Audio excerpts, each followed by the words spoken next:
스크리닝 해드립니다. 유한타증권의 박진희 부장입니다. 안녕하세요. 네, 안녕하세요. 예, 오늘장 핵심부터 짚어주시죠. 네, 시장이 좀 변동성 많이 보이고 있는 가운데 섹터별로 우르르 움직이기보다는 또 세부 섹터 안에서 종목별 변동성이 더 커지고 있는 하루입니다. 네, 그러면 이런 부분들 반영해서 어떻게 좀 현재 시장 분위기 흘러가고 있는지 스크리닝 해주세요. 네, 어제 미국 시장 전체적으로 또다시 기술주 조정 받았습니다.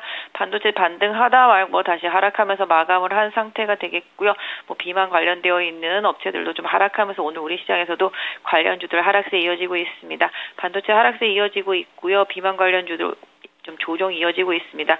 제약바이오 섹터 내에서도 조금씩 변동성이 있다라는 거죠.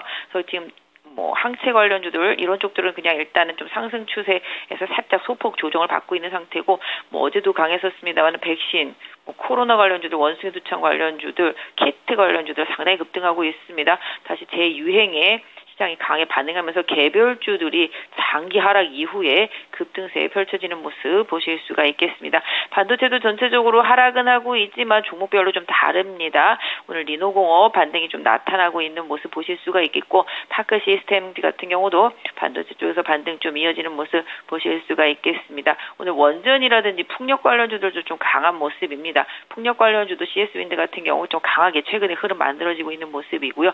오늘 원전 관련해서도 두산 에너빌, 그다음에 서진 시스템 같은 ESS 관련주들도 좀 강세를 보여주고 있는 모습이고 삼성 E&A 같은 경우도 건설주로서 해외 건설인데요. 상당히 최근에 강세 흐름을 보여주고 있습니다. 오늘 GS건설도 실적 이후에 강세 흐름 보여주고 있는 모습 보실 수가 있겠고 오늘 한샘이라든지 LX하우시스 같은 경우도 같이 좀 따라 움직임이 좀 나타나고 있다. 좀 말씀드릴 수가 있겠습니다. 어제 파마 리서치 실적 발표하고 급등했는데요. 오늘도 좀 강세 이어가고요. 휴젤과 함께 강세 이어가면서 보톡스 섹터 역시 좀 실적으로 좀 가고 있는 흐름이 좀 이어지고 있고요. 화장품 섹터주들도 전체적으로 좀 조정이지만 실리콘도 실적 기대감으로 강세 이어지고 있습니다.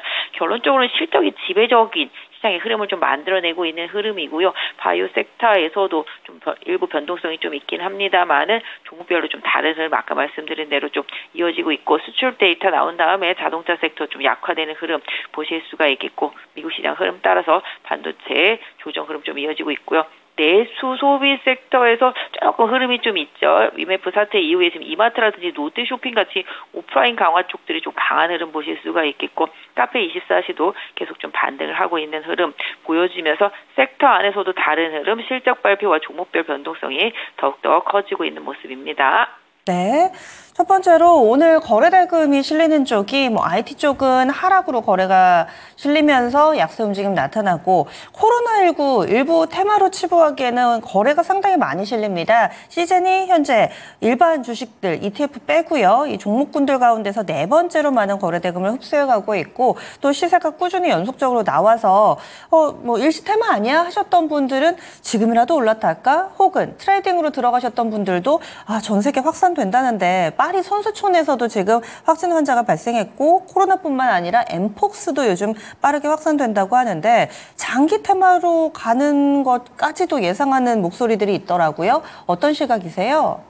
네, 일단 한 번 3년 전에 거쳐온 테마이긴 합니다. 그 당시에 이제 진단키트 업체들 막 엄청나게 많이 있었고 마스크 업체들 같은 경우 이러다 나중에 수익성 떨어지면서 주가가 조정을 많이 받았었는데요. 결국은 업황이 예전에 화장품 생각해 보시면 이제 화장품이 쭉쭉으로 들었다가 다시 또 이제 중소업체 기준으로 해서 쭉 올라갔었는데 진단키트나 코로나 관련주들, 원숭이 두창 관련주들, 백신 관련주들 이런 쪽들 같은 경우는 또 이제 그동안 또 상대적으로 시장에서 관심이 좀 없었고 이제 실적에 있어서도 진단키트 같은 경우도 좀 많이 빠져 있었던 그런 상황인데요. 다시 한 3, 4주 전부터 다시 유행하기 시작을 했습니다. 그러던 과정 속에서 이제 시장이 조정을 받다 보니까 또 상대적으로 이제 개별주다 보니까 또 다른 섹터에서 다시 또 수급이 또 강하게 테마가 형성이 되면서 이동을 한 상태라고 보시면 좋겠는데요. 말씀 주신 대로 진단키트도 지금 없어서 못 팔 지경 가격도 계속 올라가고 있다라고 그러죠. 그러니까 이 진단키트가 또 이제 공급이 줄어들다 보니까 수요를 못 따라가는 상황 속에서 가격이 올라가고 이로 인해서 실적에 대한 기대감이 다시 또 종목들을 좀 만들어내고 있는 것 같습니다. 원수유두청도 마찬가지고요.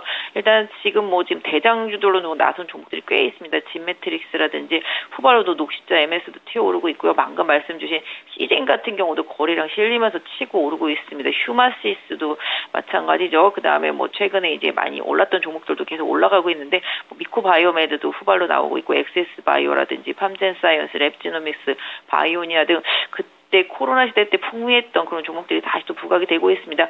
바이오 섹터 내에서도 일단 비만이라든지 이런 쪽들이 조금 수그러들다 보니까 이쪽에 다시 또 강하게 개별 테마로 올라오고 있는 상황입니다. 그래서 저도 이게 어느 정도 갈지는 모르겠는데 지금 PCR이라든지 수젠텍 이런 키트 업체들 상당히 강하거든요. 지금 바닥에서 거의 한 2배씩은 올라왔습니다.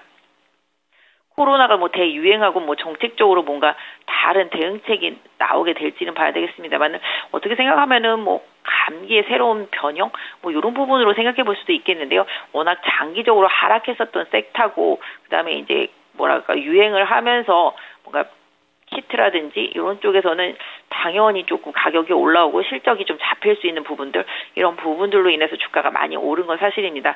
다만 이게 장기 테마로 가기엔 조금 과거 그 코로나 때랑은 조금 약간 다른 양상이라고 생각하고 있고요. 단기적으로 시장의 변동성도 시장이 좀 안 좋다 보니까 이쪽으로 좀 오히려 더 강하게 쏠렸다라고 보고 있습니다. 그래서 오히려 장기적으로 좀 물렸던 분들 같은 경우는 이번 기회가 또 탈출할 수 있는 좋은 기회도 될 수 있겠고 만약에 저점에서 이 테마를 좀 사신 분들은 또 좋은 수익을 낼 수 있는 기회라고도 볼 수 있는데요. 올해 초 정도에 급등했을 때 그 가격대 수준까지 거의 올라온 것 같습니다. 진단키트 쪽들 본다라면은, 그러니까 직전 올해 초에 올랐던 그 고점 부분을 종목별로 다시 돌파하는지 여부 좀 체크해 보시면 좋겠는데 거의 한번 그 고점까지 다 온 것 같습니다. 작년 12월 올해 초까지 한번 확 급등했었을 때, 그래서 여기 좀 매물 부담이 있거든요. 종목별로 요 매물을 키트 업체들 같은 경우는 좀 통과하는지 좀 보시는 게 좋을 것 같은데요. 개인적으로는 일부 조금 차익 실현하고 좀 눌림목을 다시 한번 확인해 보시는 전략이 좋겠고 후발주자들 같은 경우는 일부 좀 따라가는 흐름이 있기 때문에 후발주자들을 오히려 조금 공략하시는 전략도 나쁘진 않을 것 같은데 일단 장기 테마보다는 단기 테마로서의 흐름이라고 좀 봐주시면 좋겠습니다. 네, 지금 일본이 낙폭을 조금 더 확대하고 있고 엔화 같은 경우 145엔대 기록하고 있습니다. 우리 증시도 초반에 낙폭 좀 만회하나 싶었는데 다시 밀리거든요. 오늘 장 팁하고요. 또 보시는 종목이나 섹터 있다면 같이 알려주시죠. 네, 일단 일본에서 금리 인상에 대해서 다시 재고할 것처럼 시장이 계속 이렇게 변동성을 보인다면은 안 올릴 수 있다 이런 얘기 하면서 어제 시장이 강하게 반등했는데 어제 또 미국 시장이 국채 매각이 조금 활발하지 못하게 이어지면서 또 하락을 했습니다. 그러다 보니까 또 우리 시장 변동성 안에 놓였고요. 지금 옵션 만기를 맞아서 또 다시 변동성이 있습니다. 지금 반도체라든지 자동차라든지 시가총액이 큰 종목들이 좀 살아나야 되는데 전체적으로 좀 많이 눌려 있습니다. 그러다 보니까 좀 개별 종목이 강할 수밖에 없는 상황인데요.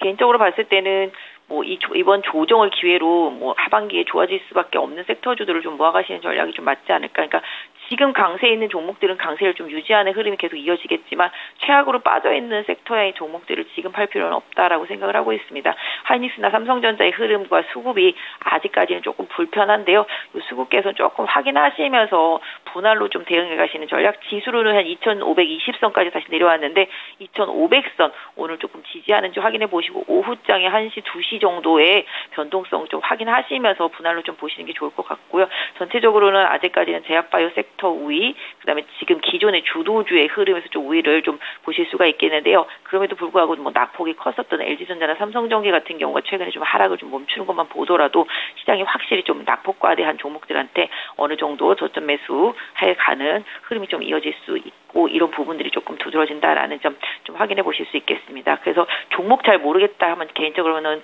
레버리지 든지 아니면 그냥 인덱스든지 해서 ETF 좀 활용하시는 전략이 분할로는 좀 좋을 것 같고요. 제약바이오 섹터 내에서의 순환매 또 당연히 조금 활용하시되 오히려 조정은 제약바이오 주도주들한테 좀 저점 매수의 전략으로 조금 대응해 보실 수 있는 기회가 아닌가 싶고요. 기존 주도주들 조선이라든지 방산이라든지 전력 이런 부분들도 계속 저점에서는 긍정적인 시도도 한번 해보시는 전략 필요할 것 같습니다. 예, 알겠습니다. 오늘 말씀 고맙습니다. 네, 감사합니다. 연타증권 박진희 부장이었습니다.